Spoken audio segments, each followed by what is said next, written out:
Tous, merci beaucoup de nous rejoindre sur ce pilote d'un nouveau programme qu'on lance et qui nous tient vraiment à cœur pour ceux qui n'ont pas les éléments de contexte dans le cadre du programme qu'on a initié avec Maryse en prenant le nouveau mandat de présidence. Un des éléments hyper importants pour nous, c'était le fait de servir de guide pour éclairer la voie, le chemin du marketing face au constat que les professionnels du marketing ont une vraie difficulté aujourd'hui dans leur métier. Il y a vraiment besoin d'une sorte de kit de survie pour savoir comment s'en sortir sur l'effervescence technologique en particulier. Donc, on a conçu ce programme qu'on a voulu appeler la boussole et dont c'est la première édition aujourd'hui et dont l'ambition est justement d'apporter des réponses très concrètes sur un format assez court mais assez efficace, très opérationnel. On mobilise un expert reconnu d'un secteur ou d'un sujet, indépendant, j'y tiens, c'est très important, pour nous partager sa vision, son contenu et ses conseils, de manière à vous apporter des réponses que vous allez pouvoir utiliser.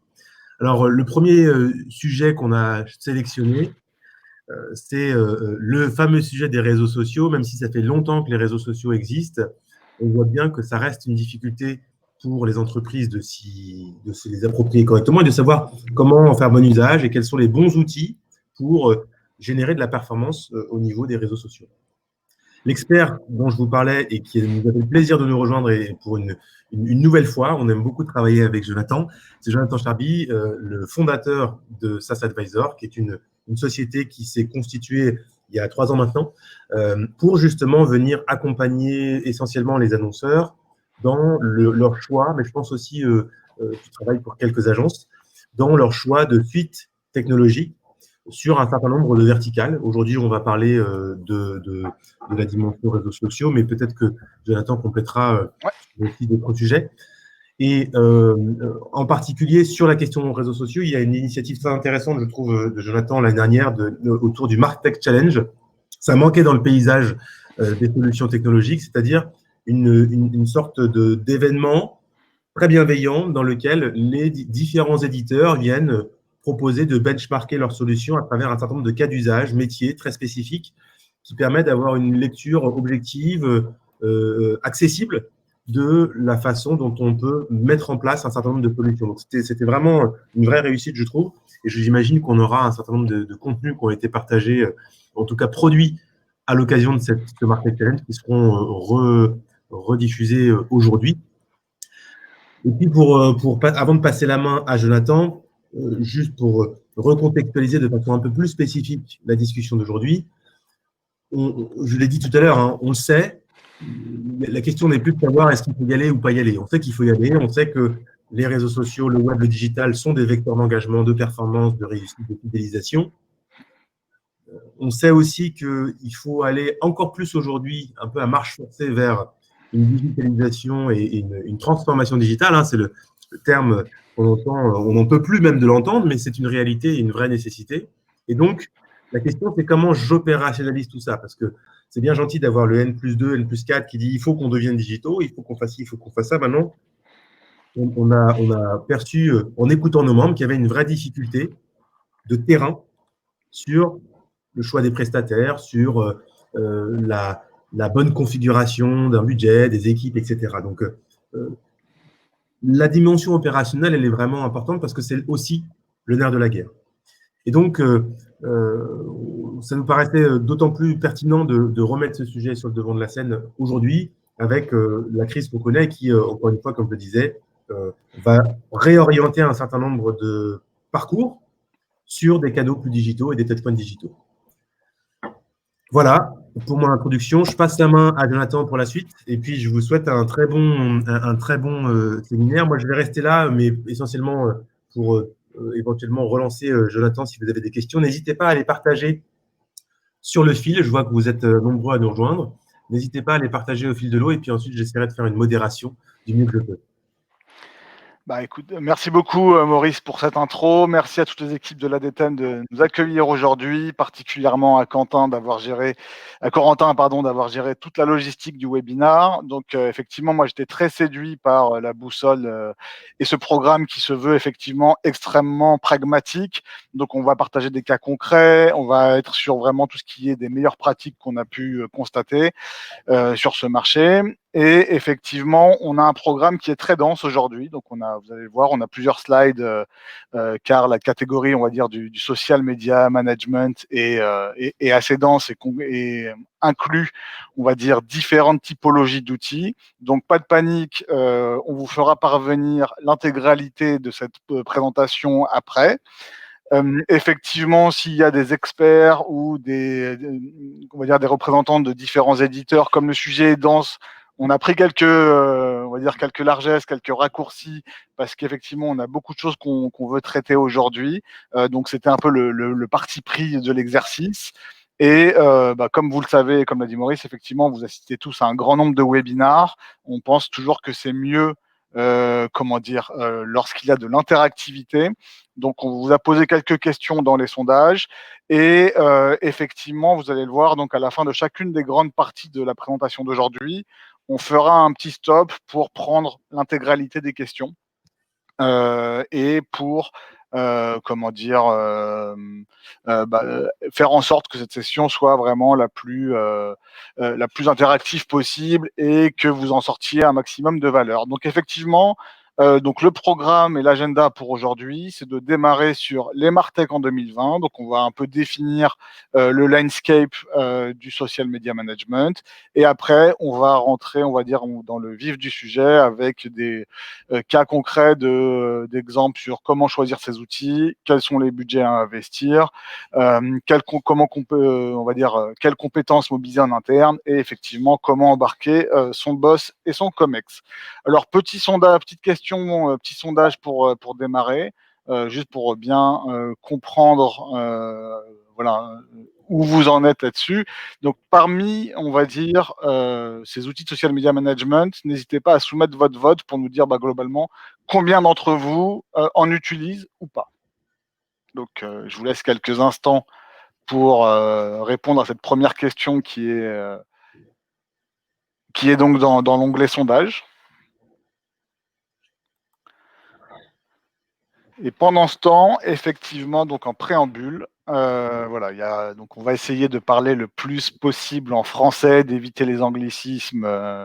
C'est quelque chose auquel on tient, mais effectivement, on est sur un secteur où il y a quand même beaucoup de mots-clés anglophones. Et donc, voilà, un petit point de préambule. Donc, quand on parle de Martech, c'est effectivement la contraction de technologie marketing. Donc, c'est pour désigner un peu l'ensemble des prestataires. Quand on parle de logiciel en SaaS, c'est effectivement Software as a Service. Donc, j'imagine que si vous êtes présent aujourd'hui, globalement, vous savez un peu comment ça fonctionne. Sinon, il y a une petite définition. Et la notion de stack technologique ou de marketing stack, c'est globalement comment vous faites pour empiler, combiner l'ensemble de ces technologies qui peuvent être plus ou moins interconnectées.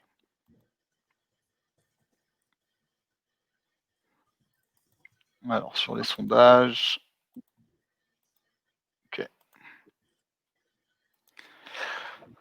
Alors, sur les technologies du Martech, donc pour vous dresser un peu le panorama, on va dire large, dans lequel on évolue, effectivement, on est sur un taux de croissance du nombre de technologies.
Donc toutes mes excuses, j'ai été coupé dans mon élan et sorti donc de la présentation, les aléas du direct.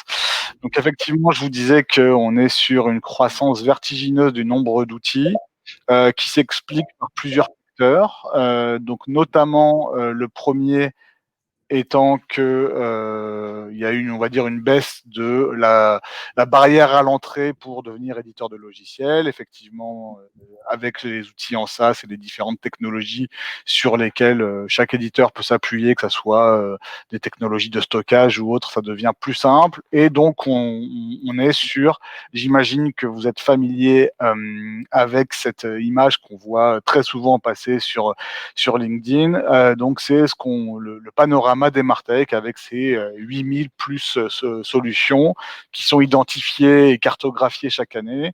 Et on insiste sur le fait que les conditions pour faire partie de ces 8000 sont déjà, on va dire, drastiques, dans le sens où il faut avoir déjà atteint une certaine taille critique, avoir au moins 2 millions d'euros de chiffre d'affaires et je ne sais combien de clients existants.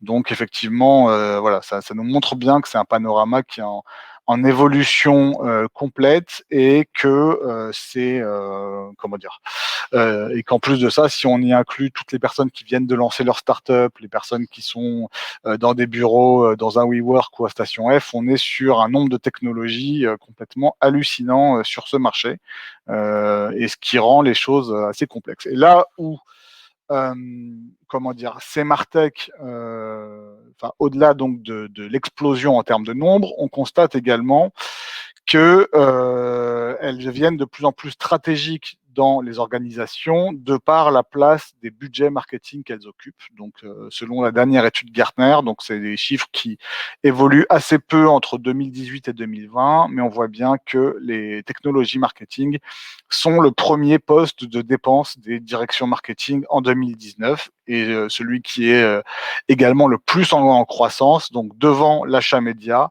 devant la part des agences conseils et devant la masse salariale. Donc, si on fait un peu ce constat de marché, on constate que le sujet des technologies marketing, c'est un sujet qui pèse de plus en plus lourd dans la balance des directions marketing et qui est de plus en plus complexe de par l'évolution du nombre de technologies et du nombre des acteurs. Donc il y a différentes études, voilà. Donc toujours pour rester dans quelques chiffres pour fixer ce contexte, on observe qu'il y a en moyenne alors au-delà du Martech, mais vraiment sur des outils SaaS, on est sur un nombre moyen de 120 logiciels par entreprise. Et avec dans des PME un budget moyen de 20 000 euros par mois à peu près, environ 250 000 euros par an. Donc voilà, pas forcément, il y a des grandes entreprises qui peuvent dépenser beaucoup plus que ça sur un seul outil, hein, c'est pas le point, mais c'est pour donner un exemple dans des organisations de taille moyenne sur à la fois la prolifération du nombre d'outils et donner un premier élément, on va dire chiffré, des coûts associés sur ces logiciels. Et donc derrière cette prolifération du nombre d'outils, ce qu'on constate, c'est effectivement qu'il y a une certaine désillusion des professionnels du marketing par rapport à ces outils. Donc on a 83 d'entre eux qui changent au moins un outil par an. Donc effectivement, malgré les process qui sont mis en place, c'est toujours complexe d'avoir la bonne sélection. 61 qui estiment qu'ils n'utilisent pas correctement, on va dire, les fonctionnalités de leurs outils ou les pleines capacités des outils qu'ils ont choisis. Et effectivement, il y a un quart des marketing, des directions, des directeurs marketing ou des directrices marketing qui estiment que leurs choix technologiques font partie des principales faiblesses de leur entreprise, donc pour tout ce qui est lié effectivement à leur politique d'acquisition et de rétention client. Donc effectivement, voilà, petite pause donc pour prendre effectivement quelques questions, hein, c'est le but que ça soit interactif, effectivement, donc c'est juste un petit point, par rapport aux technologies que vous utilisez, donc vous participants. Est-ce que vous prévoyez des changements dans le courant de l'année prochaine? Est-ce que vous vous reconnaissez dans ces constats?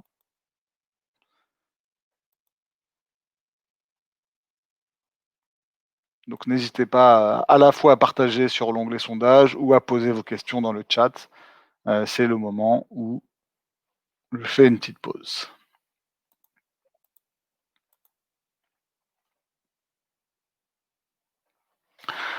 Alors, si donc il y a une première question qui est sur le pourcentage de chiffre d'affaires, combien cela représente? Alors si on fait, voilà, on va dire une petite règle de 3, les dépenses marketing, dans l'organisation, elles sont assez stables, elles sont enfin le coût du marketing, on va dire au sens large, on estime que c'est entre 10 à 12, donc en incluant l'ensemble des poches. Et donc, si on estime que les dépenses liées au Martech sont à 30 de cela, on serait entre 3 et 4 pour vous donner un ordre d'idée.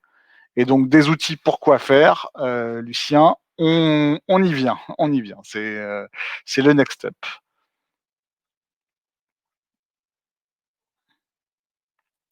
Parfait. Alors, le segment du social media management. Donc voilà, là on a repris un peu la cartographie globale des Martech. Donc voilà un petit peu où est-ce qu'on se situe et on va le voir. Les outils du social media management il y en a plusieurs et plusieurs catégories. Donc derrière la catégorie du social media management, quelque part, on en retrouve plusieurs catégories, plusieurs éditeurs et on va aller dans le détail de ce que proposent ces éditeurs un petit peu un par un. Donc effectivement, il y a ce qu'on va appeler le digital asset management, le social media management ou le social media publishing, le social media analytics, l'influenceur marketing, les chatbots, les outils de social listening. Donc c'est globalement tous les outils qui permettent de gérer de la relation client de près ou de loin en ligne. Et effectivement, donc pour continuer de répondre à Lucien, on peut voir qu'il y a des outils qui vont être plutôt sur de l'amont. Donc typiquement, les outils de digital asset management vont permettre de gérer les contenus créés et de permettre de les archiver, de les diffuser et de permettre leur bonne, on va dire, leur bonne architecture au sein des organisations, là où des outils d'engagement ou de care vont permettre, enfin de social media publishing ou de chatbot, vont permettre, un, de répondre à des questions d'internautes, de consommateurs, de clients, voilà. Les outils de social media analytics ou de social listening vont plutôt être dans de la mesure d'analyse et effectivement, l'influenceur marketing ou les outils vont plutôt être dans des sujets de détection d'influenceurs ou de gestion de campagne, ce qui est également le cas avec l'analyse d'audience. Donc voilà un petit peu les différentes sous-catégories. Donc on va les explorer un petit peu. Donc déjà, petite question, est-ce que c'est des outils que vous avez actuellement? Est-ce que c'est des outils sur lesquels vous avez une réflexion? Donc vous avez toujours ces petits sondages où on vous pose les questions. Donc n'hésitez pas à soumettre vos votes.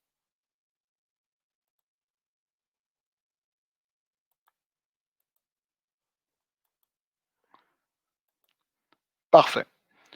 Donc effectivement, la première catégorie, donc effectivement, voilà, donc on en a parlé, avec Maurice, nous sommes, indépendants, on ne travaille pas spécifiquement avec tel ou tel, éditeur, on en a cité un grand nombre. Donc le but, c'est que vous puissiez voir, différentes technologies et donc effectivement, la première catégorie, c'est le digital asset management qui sert donc à gérer les différentes photos, vidéos, contenus que vous publiez et de faire en sorte que, quels que soient les différents types de formats, pour certaines organisations, par campagne, par pays, voilà.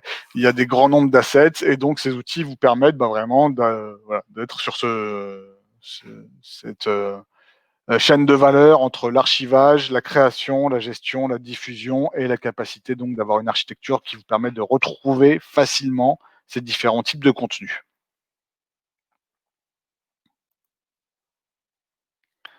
La seconde partie, c'est ce qu'on va appeler donc des outils de social media publishing. Je pense que c'est certainement la catégorie la plus connue ou celle à laquelle on associe le plus facilement le social media management parce que, on va dire que c'est historiquement la première qui a été prise en main par les social media managers. C'est ce qui permet de publier, donc des outils de social media publishing.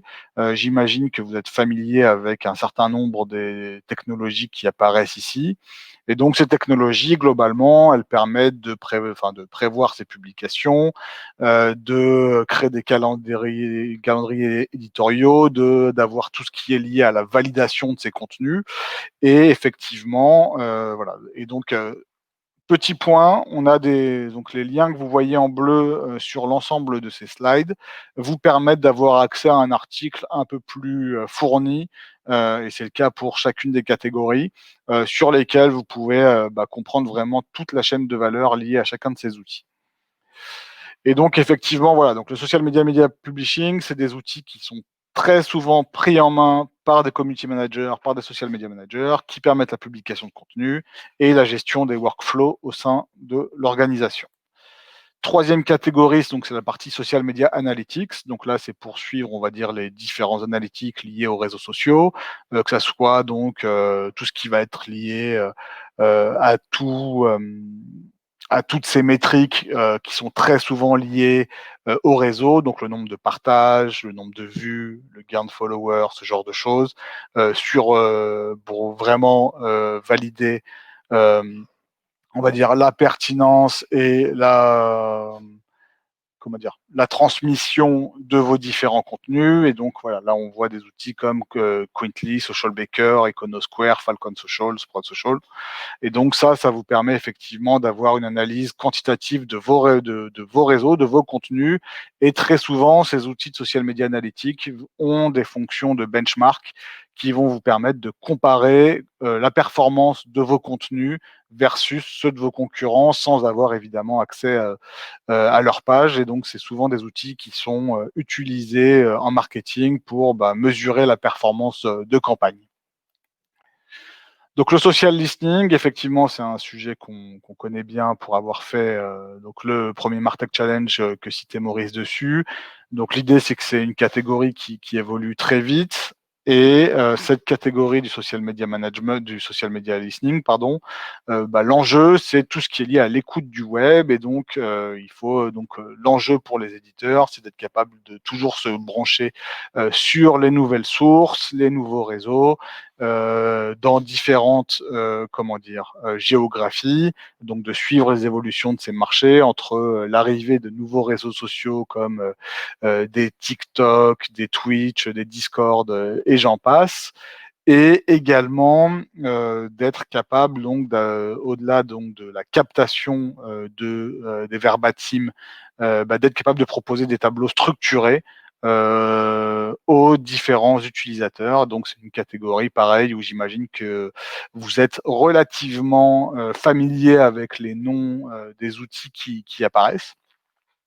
Et donc l'idée du social media listening, c'est d'être capable, donc en général, donc il y a plusieurs typologies de publics qui vont utiliser ces logiciels, à la fois, on va dire, des gens en communication corporate sur des sujets de réputation, donc surveiller ce qui se dit sur l'image de marque, à la fois des gens plutôt, on va dire, en marketing pour mesurer la promotion des produits, typiquement, voilà, faire de la mesure de campagne ou de la mesure d'influence en fonction de différentes choses qui peuvent être lancées, et des gens qui vont plutôt travailler dans des départements insight, des départements qui vont être liés donc sur tout ce qui est du consumer research pour comprendre les interactions et donc comment les gens parlent de la catégorie.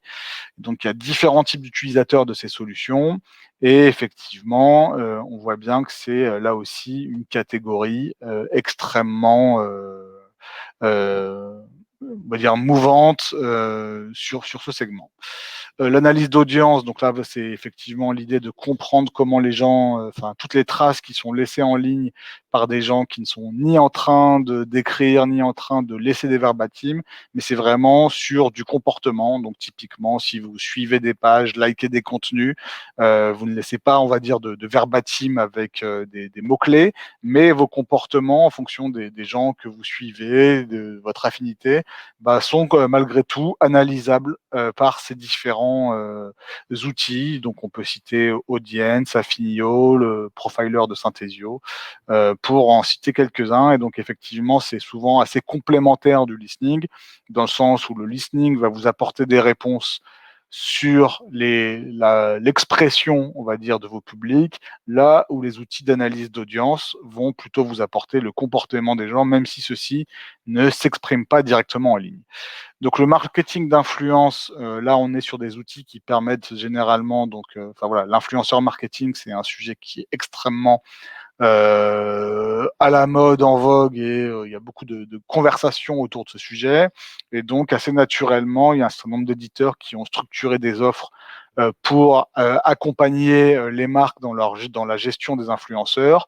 Et donc, typiquement, les grandes fonctionnalités des outils d'influenceurs marketing vont être à la fois de détecter des influenceurs en fonction de leur profil, en fonction de la taille de leur communauté, en fonction des sujets dont ils parlent, vont être ensuite de rentrer en contact avec eux, donc en fonction typiquement par rapport au lancement de campagne, et de mesurer, une fois que ceux-ci ont contractualisé avec l'entreprise, de contractualiser et de vérifier, on va dire, la mesure de la performance des différentes campagnes. Et donc, effectivement, on cite ici un certain nombre d'outils du marché qui permettent de faire ce genre de choses. Et donc, dernier point, donc les chatbots. Alors, les chatbots, c'est une catégorie, comment dire, donc qui a connu son heure de gloire en 2017-2018, qui effectivement a promu des usages qui n'étaient pas encore complètement matures, ou qui a été sur une surpromesse technologique, et donc qui a connu aussi beaucoup de déboires en 2018-2019, et qui maintenant atteint un petit peu plus, on va dire, un âge de maturité où pour tout ce qui est lié au conversationnel, les marques comprennent plus ce qui est faisable et ce qui l'est moins. Et donc, il y a effectivement plusieurs sujets derrière le sujet du chat. Il y a effectivement un sujet de technologie, d'intelligence artificielle, avec des chatbots qui vont apprendre des comportements et des conversations, et qui, au fur et à mesure, vont être capables de proposer des expériences. Et il y a également tout un sujet, on va dire, qui est plutôt un sujet d'agence, ou un sujet vraiment de gestion des conversations, où effectivement on voit qu'il y a un certain nombre de ces acteurs qui, au-delà des capacités technologiques, vont être plutôt dans de la conception de grands arbres de décision pour traiter le maximum de sujets. Et on voit bien que c'est toujours un mix entre à la fois des capacités technologiques pour faire progresser les chatbots et et effectivement des sujets de quelle expérience la marque veut faire vivre à ces personnes, quelles sont les questions les plus posées, comment faire pour que le chatbot progresse et que les usagers de ces chatbots soient effectivement, euh, on va dire, contents, et qui trouvent les réponses aux questions qu'ils veulent poser à la marque, donc de manière directe. Donc voilà un petit peu le panorama de l'ensemble des technologies qui peuvent rentrer sous l'appellation, on va dire, du social media management. Donc vous l'avez vu, c'est un panorama assez large. Donc j'ai pris quelques raccourcis assez volontairement pour ne pas m'attarder sur chacune des catégories, mais sur l'ensemble des liens qui vous seront donc effectivement transmis avec la présentation. Il y a des articles de fond qui détaillent bien comment sont nées chacune de ces industries, quels sont les principaux acteurs, comment ces marchés évoluent, et donc qui vous aideront à vous faire un peu une idée plus précise si vous vous interrogez sur ces questions. Donc voilà, dernier point, effectivement, donc des acteurs qu'on n'a pas cités mais qui rentrent un peu dans du multi-catégorie, c'est ce qu'on va appeler des suite solutions. Donc généralement, c'est des éditeurs qui remplissent plusieurs catégories, plusieurs usages. Donc on peut citer Sprinkler, qui possède à la fois un outil de social listening, un outil de social media publishing, des chatbots, et effectivement des composantes, on va dire, care dans son ADN, Meltwater qui est sur des choses assez similaires, et donc Salesforce qui vient plutôt de l'univers donc du CRM, mais qui, avec Social Studio, a également une suite. Et donc, effectivement, voilà, une des premières questions qui se pose généralement, c'est est-ce qu'on choisit une suite ou est-ce qu'on choisit plusieurs outils? Et donc, c'est souvent une des principales, on va dire, premières questions stratégiques à se poser, c'est de savoir, OK, par rapport à mes usages, est-ce que je vais plutôt choisir d'avoir le moins d'interlocuteurs possible, d'avoir un outil qui va effectivement combler un maximum de mes cas d'usage, sachant que si je choisis une suite, j'ai bien conscience qu'elle ne sera pas forcément nécessairement la plus pertinente sur l'ensemble de ces sujets. Et où est-ce que je veux choisir d'avoir plutôt des outils qui sont des pure players, qui vont un peu plus loin, qui développent des briques un peu plus spécifiques, mais qui effectivement font qu'au lieu d'avoir un interlocuteur, j'en ai 4 ou 5. Donc voilà, c'est un peu le premier niveau de questions à se poser. Est-ce que j'opte pour une solution, pour plusieurs? Et donc on va, maintenant qu'on a fait dresser ce panorama, donc l'idée, c'est effectivement de rentrer un peu dans les détails de la prise de décision. Dernier point, donc on l'a vu, c'est tous ces segments de logiciels, c'est des segments qui sont complexes à suivre parce qu'il y a à la fois des nombreux changements, donc des changements légaux. Le GDPR a impacté fortement une grande partie de ces éditeurs, notamment sur la capacité et la qualité de ce que ces éditeurs peuvent on va dire, capter en termes de données. Comme ces éditeurs sont des startups, elles sont effectivement soumises aux lois du marché et donc il y a beaucoup de mouvements de merge and acquisition, donc c'est-à-dire de mouvements de rachat, de fermeture, enfin donc voilà. Donc effectivement, c'est toujours complexe de comprendre quand il y a ce type d'opération. Est-ce que la solution que j'ai choisie comment elle évolue, comment vont évoluer ce marché après un rachat. Est-ce que je suis sûr que si je choisis un acteur qui est, on va dire, seul, est-ce que cet acteur sera encore là dans 5 ans? Voilà, donc ça fait partie des questions qui sont nécessaires de se poser.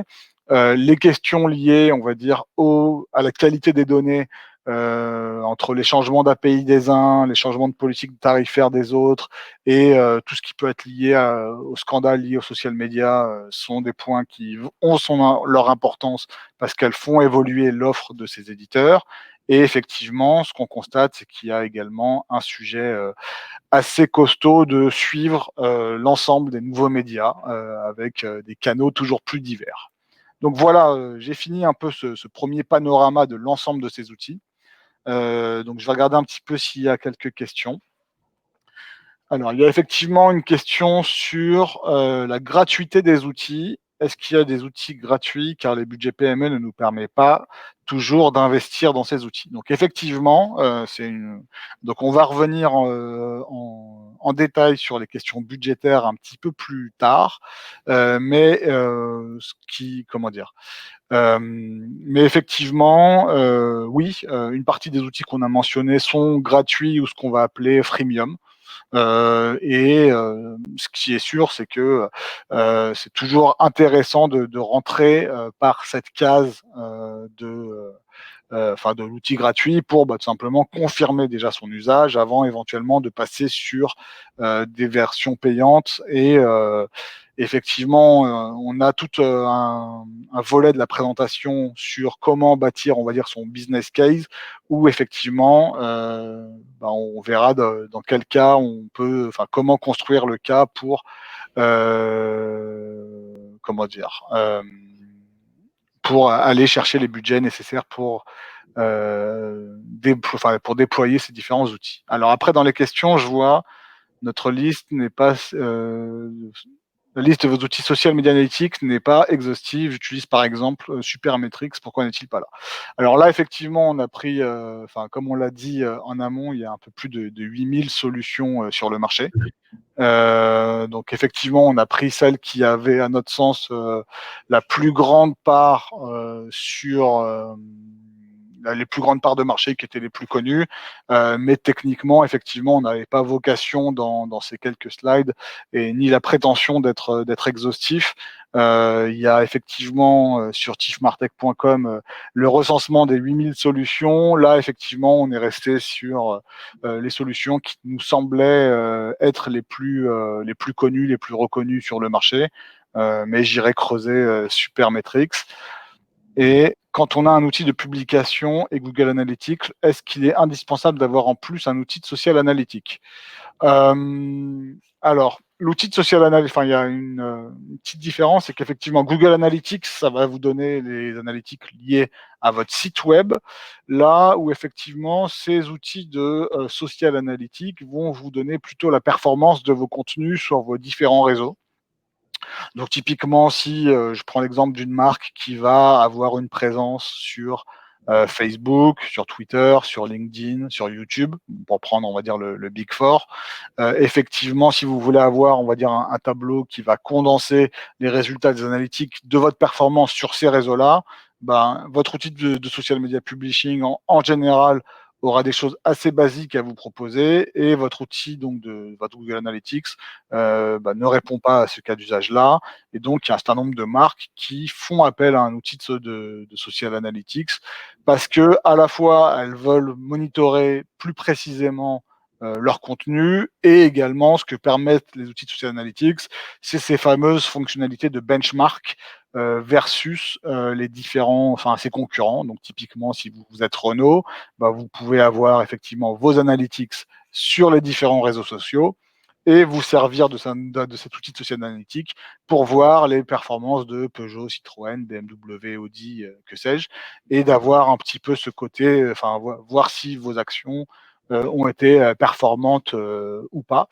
Et effectivement, voilà, c'est en ça que ces outils peuvent être complémentaires. Après, effectivement, il y a toujours une question, enfin, à se poser, à savoir, est-ce que les analytiques fournis par l'outil de publication sont suffisants ou pas? Ça dépend là aussi du niveau de granularité. Top. Est-ce qu'il y a d'autres questions ou on enchaîne? Alors effectivement, le premier point qu'on va traiter, c'est effectivement sur quels critères choisir son outil, son prestataire. Donc nous, en général, on propose une méthodologie en 4 points, qui est assez simple et voilà, c'est qui relève du bon sens.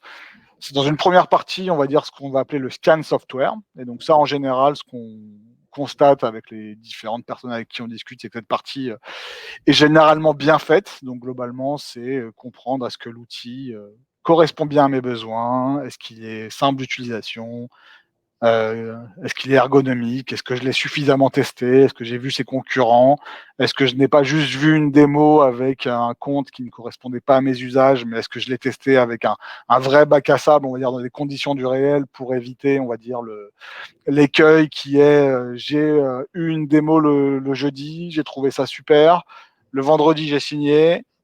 Tout allait bien. On a tapé dans la main avec le commercial et donc tout le monde était ravi. Et le lundi matin, j'arrive devant l'outil et c'est une page blanche et je suis perdu. Et donc ça, on voit, c'est un peu le scénario qui est le plus souvent craint. Et donc effectivement, pour ça, le tester dans des conditions réelles et avoir un vrai programme de mise en place, c'est important. Là où on voit qu'il y a plus de sujets et où la prise de décision, elle est souvent, on va dire, plus élusive, c'est sur les 3 autres parties du tableau, qui sont effectivement donc le scan interne. La première partie, c'est effectivement est-ce qu'il y a un overlap avec d'autres outils? Et donc ça, particulièrement dans les grands groupes, on observe un très grand nombre de doublons, des outils où entre les départements, chacun ont des choses qui peuvent ne pas être, on va dire, le meilleur fit. Est-ce que cet enjeu va s'intégrer avec mes outils déjà existants? Ça aussi, on voit beaucoup de démarches qui sont faites, on va dire, de manière assez itérative l'une après l'autre, mais sans vraiment penser à une architecture globale. Quelles sont mes ressources? Donc derrière un logiciel, effectivement, ce qu'on aime bien dire, c'est qu'un logiciel en SaaS, même si les éditeurs vont très souvent insister sur ce côté un peu baguette magique de toutes les super choses qu'on va pouvoir faire avec leur outil, un logiciel, c'est pas une baguette magique, c'est une pièce d'un puzzle. Elle va s'intégrer avec d'autres pièces du puzzle et il faut pas qu'il y ait des personnes pour exploiter ce logiciel. Et donc la question, c'est OK, on prend une licence, mais derrière, qu'est-ce que ça va nécessiter comme ressources et comme temps dans mes équipes? Et là, on voit souvent un gros écueil à ce niveau-là. La troisième partie, c'est sur le scan éditeur. Donc là, effectivement, c'est voilà, comment j'évalue l'éditeur au-delà de cet effet démo. Donc, généralement, quand une démo a été bien préparée, tout fonctionne pour le mieux dans le meilleur des mondes. L'outil marche bien, le commercial sait passer rapidement d'un écran à l'autre. Il sait à quel moment il faut, on va dire, passer rapidement sur des points qui peuvent être plutôt des faiblesses. Et donc, c'est généralement assez fluide. Mais généralement, voilà, c'est insuffisant pour faire son choix. Donc, il y a une question de comprendre les business cases déjà déployés, comment, on va dire, enfin, quelle est l'organisation de cet éditeur. Donc, tout simplement, un petit rappel tout simple, mais allez voir combien de personnes composent l'effectif de l'éditeur en amont d'une signature et de comprendre un peu la typologie des profils entre le nombre de développeurs, les personnes qui sont partie du support, les personnes dans les équipes de social, d'account management, les personnes au commercial, les personnes au marketing. Bah, ça vous permet de comprendre déjà si une roadmap est crédible. Techniquement, si on vous dit oui, cette fonctionnalité va être développée, mais qui vous dit et que cette réponse est la même sur 8 ou 9 fonctionnalités, mais qu'il y a 2 développeurs derrière, on peut se dire ouais, ça va être un peu compliqué. Voilà. Si par contre, effectivement, on voit qu'il y a des équipes qui sont beaucoup plus étoffées, avec une véritable équipe pour le support, pour l'account management, ça fait partie des points à vérifier. Également, un point, c'est de comprendre d'un point de vue géographique, en fonction si votre groupe est un groupe international, est-ce que l'éditeur que vous avez choisi est capable de vous accompagner sur différentes géographies. Comprendre sa roadmap, et donc là l'idée c'est pas juste d'essayer de l'influencer, mais vraiment de comprendre où va aller l'éditeur et quel est, on va dire, le chemin le plus naturel, et globalement qui est proposé en termes d'accompagnement une fois que la signature est faite. Et enfin, le quatrième point qui là aussi est encore assez neuf, ou en tout cas qu'on voit souvent qui est assez éludé, c'est la partie écosystème. Donc effectivement, on le disait,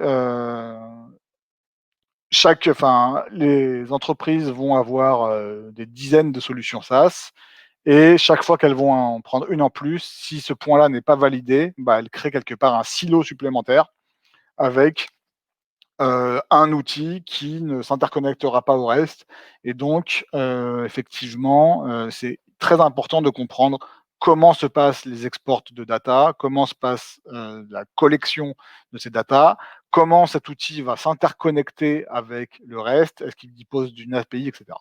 Donc là, globalement, cette méthodologie, généralement, donc pour répondre à la question de voilà, comment faire son acquisition, on pense que en utilisant, on va dire, ces 4 points qui sont assez pragmatiques, assez terre à terre, on couvre une grande partie des enjeux.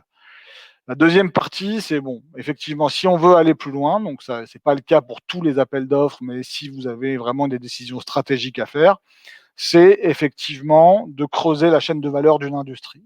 Donc là, par exemple, on a repris l'exemple du social listening et de ce qu'on avait fait pour le Martech Challenge. Si vous voulez prendre un outil de social listening et que vous allez dépenser plusieurs dizaines de milliers d'euros dans l'achat de cet outil et son déploiement, bah, c'est très important de pouvoir comparer fonctionnalité par fonctionnalité et on va dire item par item les solutions. Et donc, dès que vous rentrez dans une démarche qui va être beaucoup plus construite, il faut construire, on va dire, des grilles qui vont vous permettre, par industrie, par segment, de bien comprendre quels sont les grands attendus et comment vous comparez cet outil à la fois à ce que vous avez déjà en interne et à la fois à son univers de concurrence. Et donc ça, effectivement, voilà, ça vous permet de comparer différents éditeurs au moment où vous faites votre benchmark, en fonction des forces et faiblesses de chacun. Donc avec ce type de graphe, ce type d'analyse.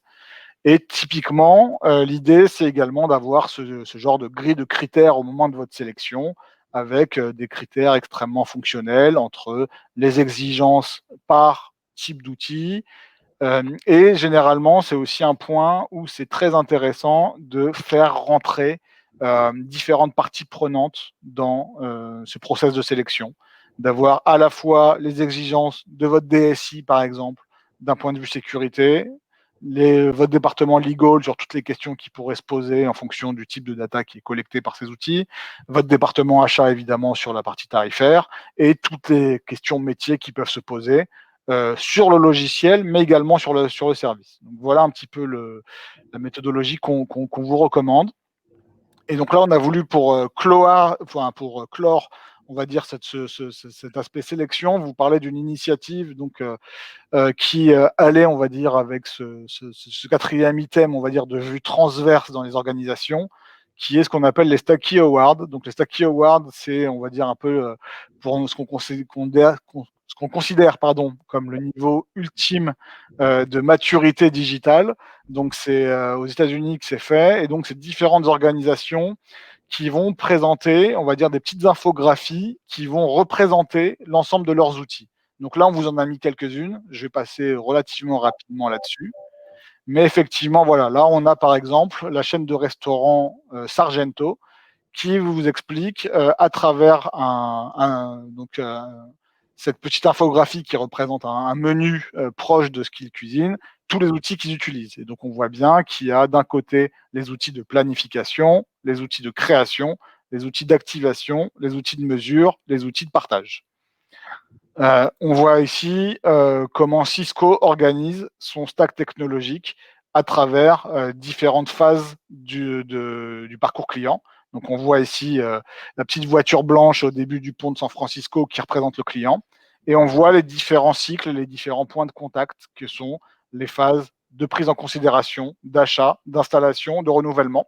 Et on voit bien que chacune des technologies correspond à une de ces phases-là et que la marque est suffisamment à l'aise, on va dire, avec l'ensemble de ces choix technologiques pour les mettre en avant et expliquer comment ils gèrent, on va dire, tout leur parcours client à travers différentes technologies.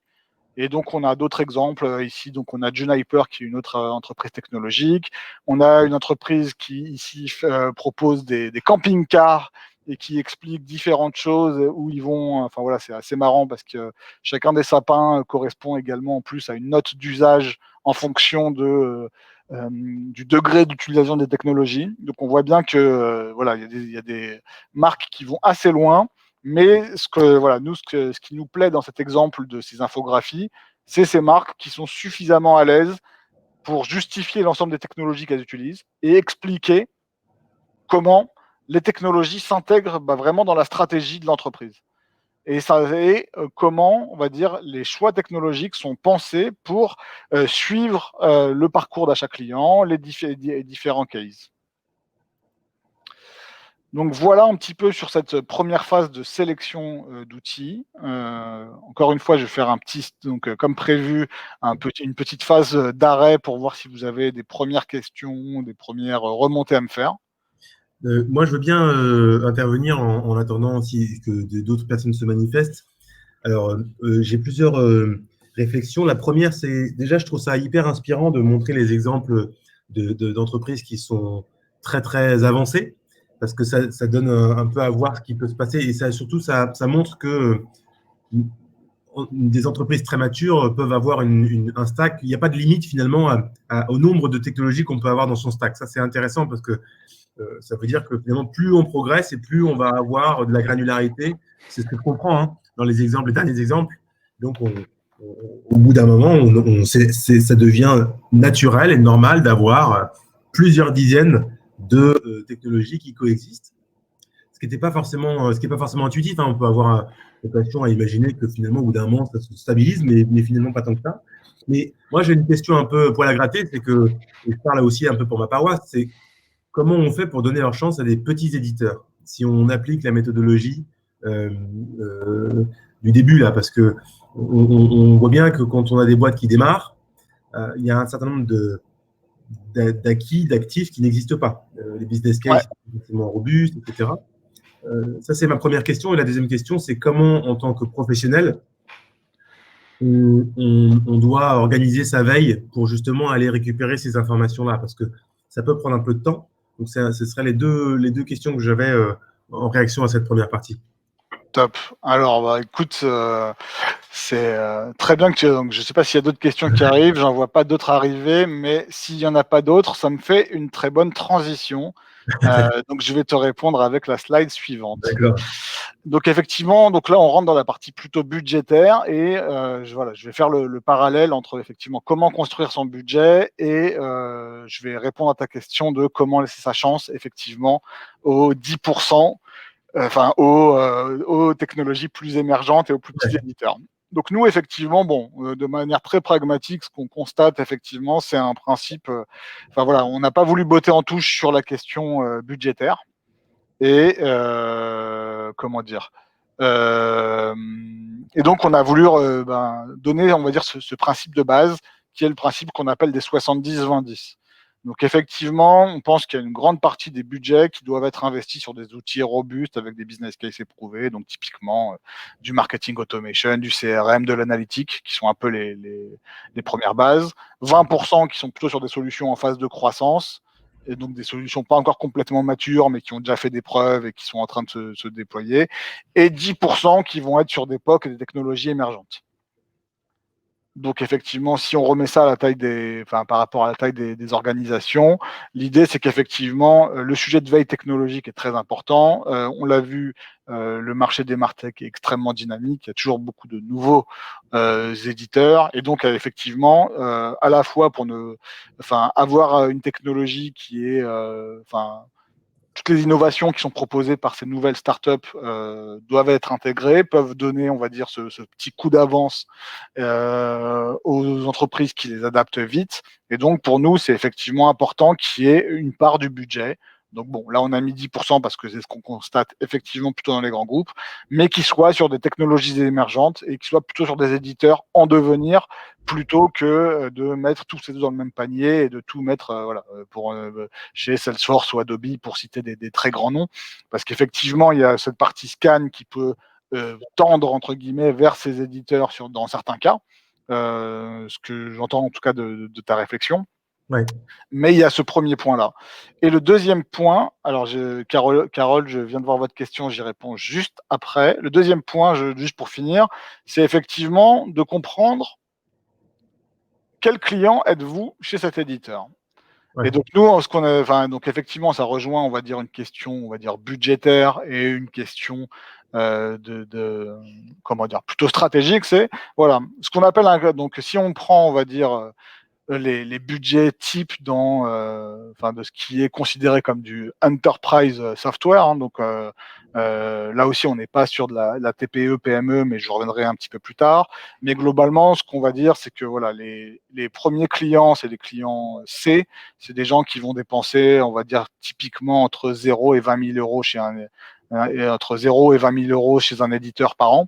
Donc globalement, c'est effectivement des cas où on aura accès au logiciel, un peu de support en ligne, un peu d'accompagnement. Le client B, c'est quelqu'un qui va dépenser entre 20 et 100 000 euros par an chez un éditeur. Et le client A, ça va être du très grand groupe qui va dépenser 100 000 euros et plus. Bon, là encore, n'en voulez pas, hein, je prends un grand raccourci pour citer un peu trois types de clients qu'on voit, et c'est un peu souvent comme ça, en fonction de ces typologies-là que sont organisées les équipes commerciales et également les équipes support des différents éditeurs. Et on voit bien effectivement que le client C, globalement, il a accès à sa licence, il est relativement autonome, c'est ce qu'on appelle souvent des clients freemium. Donc soit c'est il a accès gratuitement à l'outil, soit il paye un ticket, on va dire, qui est relativement modeste. Après, effectivement, en fonction des outils, 20 000 euros, ça peut être énorme, hein. Je ne suis pas en train de dénigrer cela, mais effectivement, par rapport à des éditeurs comme Salesforce, c'est un peu comme ça qui résonne. Et effectivement, on voit bien que la logique derrière ce business model, c'est que le client a son login, son mot de passe, il a accès à un support en ligne et éventuellement à quelques heures de conseil, et derrière, il est relativement autonome. Le client, on va dire, intermédiaire, en général, il a plus de support, il a plus d'accompagnement. Effectivement, il ne pourra pas forcément avoir une influence incroyable sur la roadmap de l'outil, mais s'il y a beaucoup de clients qui demandent tel ou tel type de fonctionnalité, il va commencer à, on va dire, via du crowdsourcing, à peser un peu plus. Et le client A, effectivement, en général, comme il dépense des sommes très importantes, il a accès à du support, à un customer success qui est dédié, à des data. Enfin voilà, donc il a, on va dire, un certain nombre d'outils, on va dire d'outils et d'options qu'on peut qualifier de premium. Et effectivement, comme en général, l'entreprise qui est ravie de signer avec ce type de client et que c'est un client qui est un peu stratégique, ils pourront aussi avoir un peu plus d'influence sur la roadmap de l'outil. Alors, Carole, donc les entreprises n'ont pas toutes la même maturité, et parler de stack avec beaucoup d'outils n'est pas à la portée de tous, dont les PME. Quel serait le kit de base? Alors, c'est une question qu'on nous pose souvent, et disons que, voilà, là encore, on ne va pas botter en touche. Les outils vraiment basiques, ça va être, on va dire, les outils de CRM et d'analytique. C'est un peu les premières, enfin le Google Analytics plus le CRM gratuit. C'est un peu les outils, on va dire, assez basiques là-dessus. Et derrière, vous pouvez trouver sur des outils de social media publishing et des outils, on va dire, d'alerting plutôt que de social listening. Vous pouvez trouver, on va dire, 3-4 outils gratuits ou peu chers auxquels vous allez avoir accès. Après, il y a juste un point sur lequel nous, enfin, ce dont on constate, enfin, ce qu'on constate, c'est qu'il y a effectivement une grande disparité entre les différents groupes et différents sujets de maturité. Par exemple, dans les très grands groupes, effectivement, on voit des centaines d'outils, beaucoup de doublons, des outils. Enfin voilà, tout le monde, enfin le SaaS mange le monde, comme le dit un célèbre investisseur. Et effectivement, on voit vraiment une vraie prolifération de ces outils avec une nécessité de s'organiser. Dans les PME classiques, c'est vrai qu'on voit une adoption qui est beaucoup plus, comment dire, enfin souvent dans des entreprises qui sont pas qu'on ne qualifiera pas de start-up, on voit que la digitalisation est un plus gros sujet et effectivement qu'il n'y a pas nécessairement beaucoup d'outils, que à la fois culturellement et à la fois dans les réflexes ou même dans les usages, il peut y avoir des équipes qui se mettent doucement à adopter ces outils. Et nous, on voit beaucoup de TPE et de startups qui ont au contraire le défaut ou le réflexe inverse. Et donc, c'est pas forcément une question de taille. C'est un peu là-dessus que je voulais venir. C'est que nous, on voit des startups de 10 salariés avec 50 SaaS parce qu'elles ont, on va dire, une logique d'essayer d'automatiser un maximum de choses. Et donc, elles prennent le parti pris de se dire que le SaaS leur permet d'automatiser un certain nombre de tâches. Et comme c'est souvent des structures assez agiles, assez jeunes et avec des publics qui sont très réceptifs à ces technologies, on voit énormément d'entreprises qui vont avoir beaucoup plus d'outils que de salariés pour donner cette image-là. Donc, c'est pas forcément juste une question de taille de la structure. C'est vraiment une question de compréhension de cas d'usage et de capacité à digitaliser ou de volonté de digitaliser. Effectivement, tous les business models aussi se portent. Enfin voilà, si vous travaillez dans l'industrie lourde, vous n'allez pas forcément faire des campagnes d'influenceurs marketing, pour prendre un exemple extrêmement parlant. Extrêmement caricatural, mais effectivement, ce qu'on constate, c'est que la taille du stack, il n'y a pas forcément une corrélation avec la taille de l'entreprise, celle qu'on a. J'espère avoir répondu à tes premiers points. Je reviens un petit peu plus loin sur l'aspect, on va dire vraiment détection de SaaS. Alors effectivement, on nous pose également souvent la question de mais combien ça va me coûter précisément d'avoir tel outil, ou je veux mettre en place une démarche de social media management, combien ça coûte. C'est toujours, on veut vraiment, on a vraiment pas voulu commencer par cette slide parce qu'on voulait pas botter en touche la question du budget. Mais effectivement, ce qu'on constate, c'est qu'il y a un grand nombre de variables. Que ça soit effectivement le nombre de personnes qui vont être connectées, le nombre de projets, le nombre de data, le nombre de dashboards, enfin bref, il y a tout un tas de critères qui vont être en plus extrêmement dépendants du type d'outil. Et donc, c'est toujours, il n'y a pas un one size fit all, mais c'est vrai qu'on peut trouver, nous, on a rencontré des organisations qui ont, on va dire, le stack gratuit, donc avec une version freemium, par exemple, d'un outil de publishing, plus un outil d'alerting, plus un Google Analytics. C'est possible, et on voit que pour exactement le même besoin, il y a des très grandes organisations qui vont payer plusieurs centaines de milliers, voire millions d'euros. Et donc voilà. Donc là, si on retourne, on va dire, dans notre... j'ai bien conscience qu'il y a beaucoup de questions autour des budgets PME, TPE. Nous, effectivement, sur ces sujets d'explosion du SaaS, on a peut-être un prisme qui est très grand groupe, parce que c'est souvent le sujet sur lequel on est sollicité. donc autour de notamment voilà, de tous les risques liés au SaaS, notamment avec ce qu'on va considérer comme du shadow IT ou ce genre de choses. Mais effectivement, bon, ça a pas l'air d'être le type de questions qui me sont posées, donc je vais passer un peu plus rapidement ici. Mais ce qu'on voit, enfin voilà, juste pour conclure sur le sujet des budgets, du budget et de la sécurité, ce qu'on constate actuellement, c'est la naissance d'un nouveau segment qu'on appelle le SaaS Management. Donc c'est, voilà, si je caricature, un outil SaaS pour surveiller ces outils SaaS. Et généralement, ça permet à la fois de contrôler, on va dire, ses dépenses.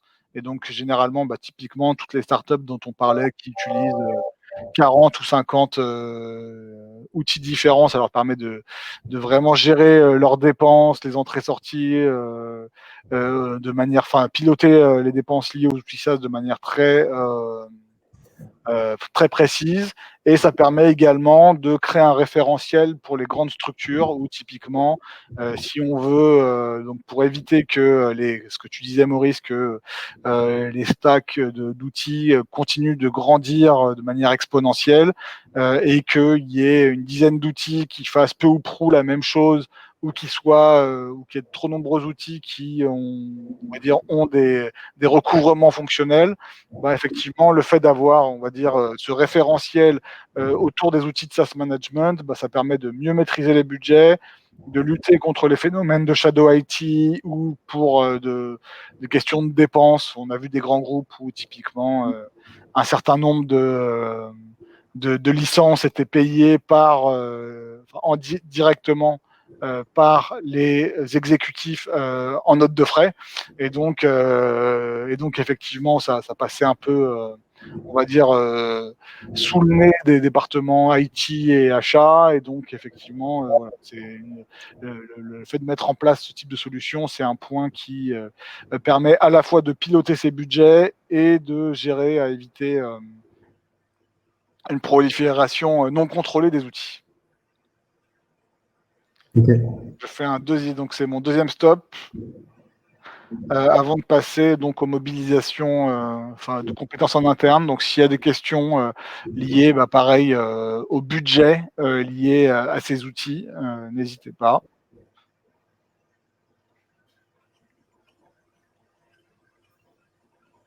Ok. Alors, on l'a évoqué rapidement un peu plus haut. Ce qu'on constate, c'est que dans l'objectif de transformation des entreprises et généralement dans les process d'achat, ce qu'on constate, c'est qu'il y a différents départements qui interviennent.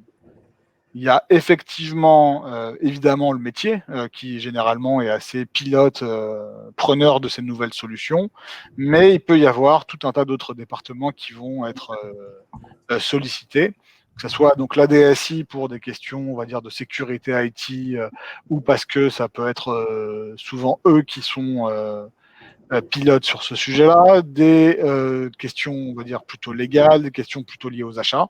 Donc effectivement, ça, en fonction de la taille des projets et du besoin, on peut choisir ou pas d'inclure différentes parties prenantes. Et parce que notre sujet d'aujourd'hui, c'est le social media management, effectivement, la grande bataille qu'on voit, c'est souvent entre le marketing et l'IT. Et donc, en fonction des organisations, on voit bien qu'il y a une tension entre ces deux départements, parce que historiquement, on va dire, l'IT était en charge de l'intégralité de l'achat des technologies dans l'entreprise, que ce soit le hardware avec les imprimantes et les ordinateurs, mais également toute la partie software à l'époque où il fallait encore installer les logiciels avec, on va dire, en dur sur les machines. Et effectivement, on voit bien qu'avec le SaaS, qui dématérialise, on va dire, où il y a moins besoin d'installer physiquement sur les machines les outils, vu qu'on s'y connecte avec, on va dire, un simple login et mot de passe, on voit bien que les métiers, quels qu'ils soient, hein, pas juste le marketing, ont souvent pris la main sur les achats. Et donc, il y a souvent cette question entre savoir à quel point ces départements s'intègrent l'un l'autre à ces process. Donc, on a un peu tous les cas qui interviennent entre des fois l'IT qui prend une solution qui est rejetée par le métier qui essaye de passer dans le dos de l'IT. Voilà. Dans les deux cas, ce qu'on constate, c'est que c'est un changement qui, politiquement, crée, on va dire, des zones de remous, parce que effectivement la façon d'acheter des logiciels et même le rôle des logiciels a changé. Avant, le logiciel, c'était vraiment des choses très structurelles, donc on achetait effectivement, on venait installer son imprimante, sa boîte mail sur Lotus et on va dire ses outils de back-office ou son pack office si je simplifie. Maintenant, il y a des outils pour tout, et donc effectivement, l'IT peut, c'est très très complexe d'avoir une vision sur l'ensemble des technologies existantes, surtout quand on voit la vitesse à laquelle ces technologies se développent. Donc ça, c'était, on va dire, sur la partie, on va dire, plutôt externe. En interne, effectivement, voilà, donc sur les différentes briques liées au social media management, on voit bien là aussi que voilà, il y a différents départements qui vont être partie prenante pour chacune des catégories, chacun des outils. Donc typiquement pour tout ce qui est digital asset management, on voit bien qu'il y a effectivement, voilà, on a pris quelques exemples de process. Donc le marketing qui va pouvoir déposer des offres, la com qui va pouvoir déposer du contenu et des blogs, et effectivement la partie RH qui va déposer des offres d'emploi.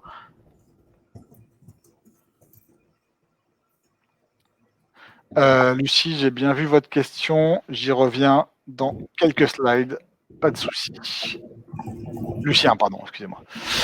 Sur la partie social media publishing, effectivement, on voit bien que donc si on rajoute le département communication, community manager qui va pouvoir publier directement ses contenus et répondre aux internautes. Et effectivement, si on regarde les autres briques du social, pour répondre à la question de Lucien, on a à peu près toutes les briques qui sont présentes ici. Effectivement, on a effectivement le marketing qui va pouvoir, à travers le listening et les outils d'influence, détecter les différentes tendances, à activer des communautés. Donc voilà, là on voit bien en quoi chacune des briques, chacun des outils va impliquer différentes parties prenantes.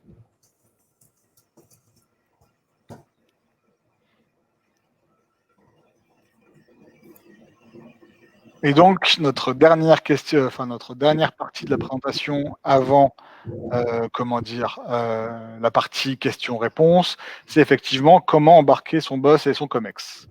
Donc, effectivement, le premier point, on l'a vu, on remontre un exemple de stack marketing avec celui de Philips qui marche très bien. C'est que quand on arrive à ce degré de maturité, d'être capable d'avoir de montrer, on va dire, vraiment l'utilité de chacun des outils à différentes étapes, c'est toujours plus simple de montrer que ça a été,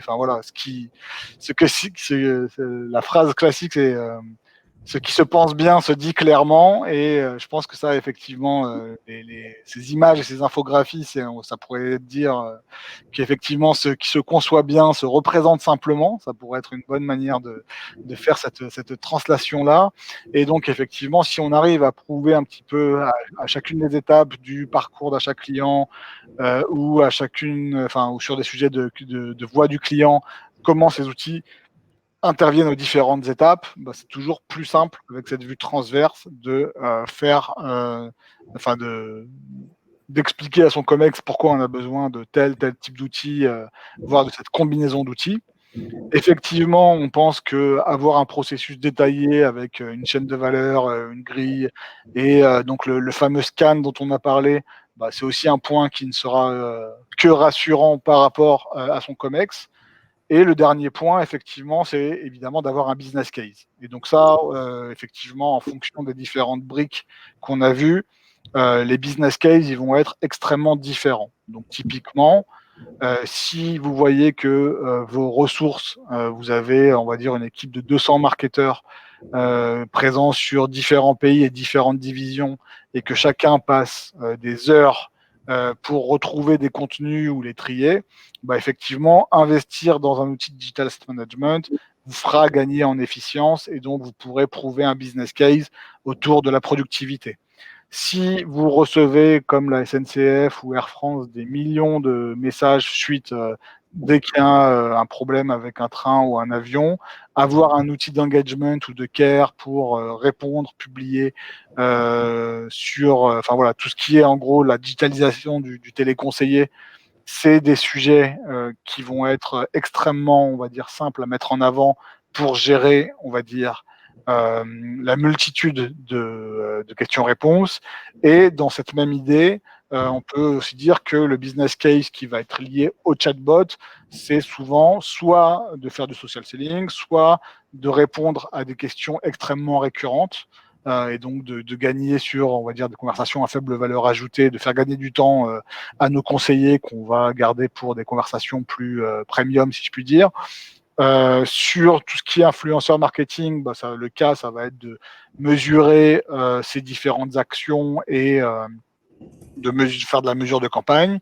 Et effectivement, sur les parties social listening, bah là, l'idée, c'est qu'on est vous êtes déjà montré sur de l'insight en amont qui vont permettre effectivement de détecter des tendances, ce genre de choses. Donc, il y a des business cases extrêmement divers en fonction de chacune de ces outils.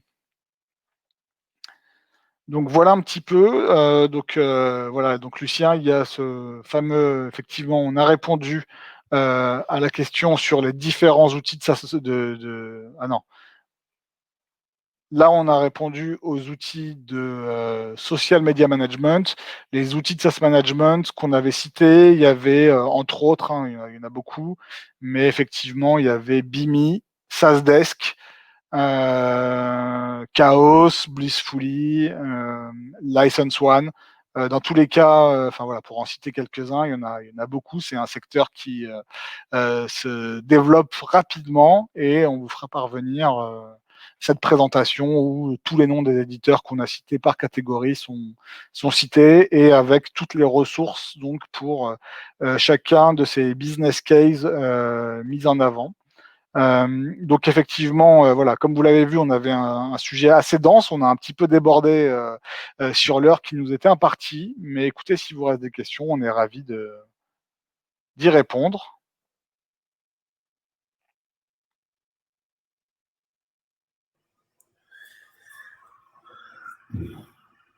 Alors Lucien, pour la question de Lucien, on va partager la présentation de toute façon, hein, donc vous aurez la possibilité de la regarder à tête reposée.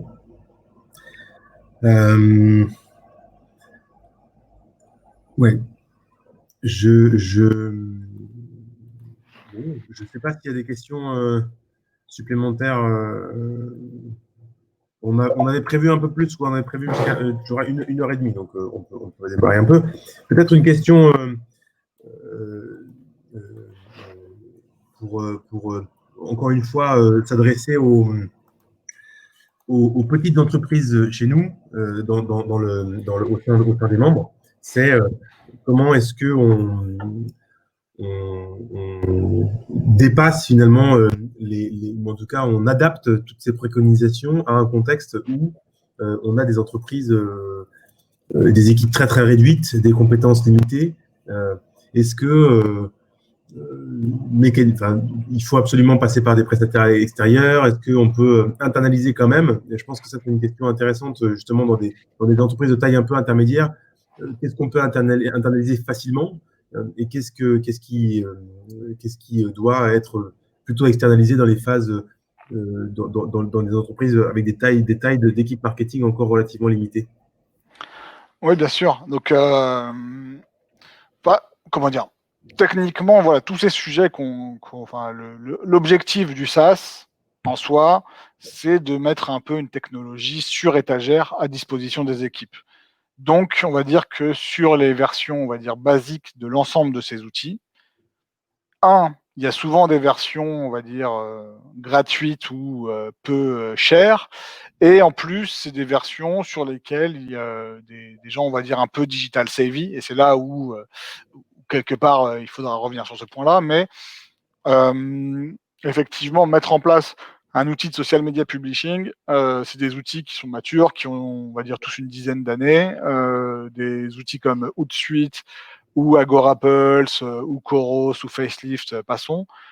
C'est des outils qui, dans leur prise en main et de leur implémentation, pour des petites équipes, ça peut aller assez vite finalement. C'est assez plug and play.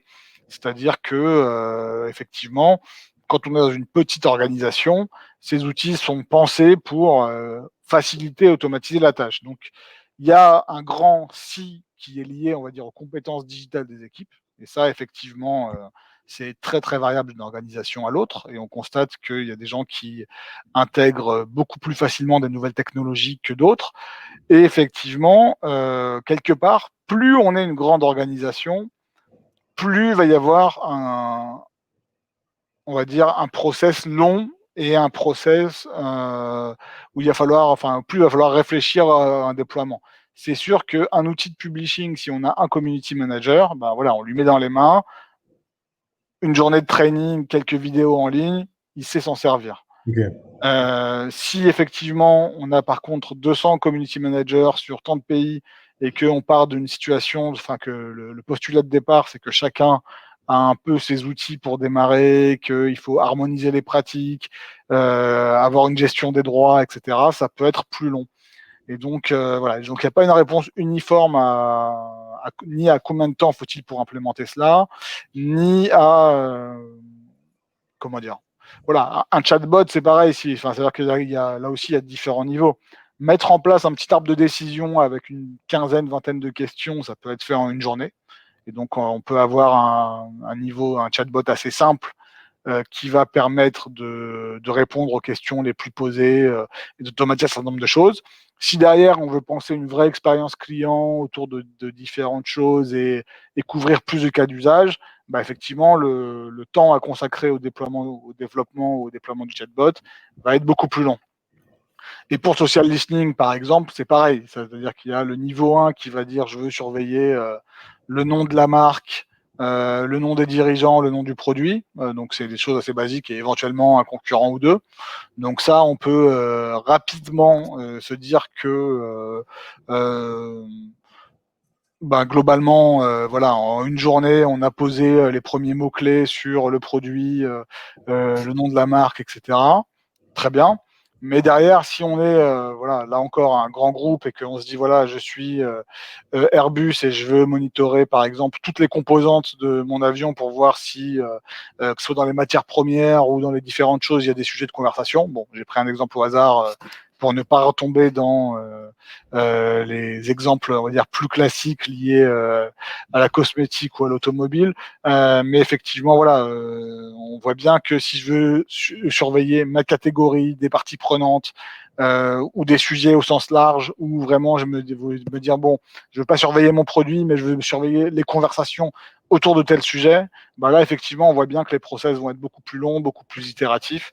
Et donc, c'est toujours une question de, voilà, est-ce qu'on a besoin de choses relativement basiques dans ce cas-là? Le SaaS peut apporter on va dire, un premier niveau de réponse avec un investissement en temps et enfin financier et en temps relativement restreint, ou est-ce que effectivement j'ai des ressources, enfin c'est un enjeu extrêmement stratégique pour mon organisation, je veux mettre en place des ressources liées, on va dire, à l'importance de ce sujet, et dans ce cadre-là, ben effectivement on peut aller beaucoup plus loin dans ces implémentations. Donc on a les deux extrêmes. Ok. Est-ce que, donc très clair, est-ce qu'on a des questions supplémentaires? Donc ça, c'est la question que tu viens de répondre à la question de Sabrina là. Est-ce qu'on a d'autres réactions? Désolé, je pense que je commence à rentrer dans une phase d'hypoglycémie. Donc, j'ai du mal à trouver mes mots. Bon, je pense qu'on peut boucler de toute façon la séance. Un grand merci à Jonathan d'avoir repartagé. Ah oui, Corentin vous propose de répondre à un sondage. Donc moi, je suis content d'avoir pu ouvrir ce programme avec toi, Jonathan, et avec vous, SaaS Advisor. Je vois que Roland est là aussi et je le salue. Merci beaucoup d'avoir surtout partagé aussi ton expertise et ces différentes clés de lecture parce que je sais combien ça peut avoir de la valeur et c'est vraiment l'ambition de ce programme aussi que de faire gagner du temps Tout en à fait. partant tout de suite un certain nombre de bonnes pratiques pour pas se perdre et pour savoir comment s'y prendre finalement pour aborder ce type de sujet. Donc, moi, je suis ravi qu'on ait pu couvrir de façon finalement assez précise et assez complète les différents aspects liés à cette problématique de performance sur les réseaux sociaux. Je le disais en introduction à Jonathan avant qu'on démarre, euh, on va régulièrement, je pense, refaire des séances sur les mêmes sujets parce qu'on a bien conscience que même si vous n'êtes pas sur ce sujet aujourd'hui, peut-être que dans 3 mois ou dans 6 mois, vous aurez de nouveau des questions à ce propos. On n'a pas encore complètement acté le format. Est-ce qu'on refait des lives? Est-ce qu'on ouvre des replays? Est-ce qu'on fait les deux? Probablement un peu des deux. Et dans tous les cas, Ouais. restez stay tuned, je ne sais pas plus comment on dit. Ouais, non, bien sûr. Et puis dans tous les cas, voilà, juste, enfin, pour aller dans ce sens, effectivement, vous l'avez compris, aujourd'hui, c'était un overview, on va dire très général, parce que c'est une catégorie qui compte 7 sous-catégories, donc c'était Ouais, c'est ça. assez dense, assez rapide. On aurait la capacité, on va dire, de creuser chacun de ces sous-thématiques pendant 1 heure chacune. Ça ne serait pas. Enfin voilà, ça nous arrive de passer plus de temps pour chacun de ces enjeux de manière plus granulaire. Donc effectivement, là, on a voulu voilà, donner un peu cette overview, mais en donnant, on va dire, des méthodologies transverses qu'on peut utiliser dans chacun des cas autour des 4 grands axes qui sont ceux de la boussole, donc autour de comment choisir, comment construire son budget, qui Ouais. impliquer, et voilà. Donc je pense voilà ce qu'on a essayé de faire avec vous aujourd'hui. Oui, et d'ailleurs, tu l'as dit, Jonathan, c'est vrai qu'on l'a pas reprécisé, mais n'hésitez pas aussi, les participants, à prendre contact avec Jonathan pour faire éventuellement un Genius Bar ou j'avais quelqu'un qui appelait ça une clinique pour des consultations. Si vous voulez aussi, je pense, avoir un échange plus individuel avec Jonathan, je pense que c'est tout à fait envisageable. Donc, n'hésitez pas à vous rapprocher de lui ou de nous. Dans tous les cas, on vous donne rendez-vous très bientôt pour une nouvelle édition. Hein. Vous avez compris, le principe, c'est de choisir à chaque fois des sujets différents. Donc, là, on est sur le social media, la performance, et on a d'autres sujets comme l'acquisition B2B, comme le CRM, etc. Donc, encore une fois, restez à l'écoute parce que on va couvrir un grand nombre de sujets qui, je pense, peuvent tous vous intéresser de près ou de loin. Bon, je ne vous retiens pas plus. On va se dépêcher d'aller manger avant d'attaquer l'après-midi. Merci beaucoup de votre attention. Et puis à très bientôt, j'espère. Bonne journée à tous.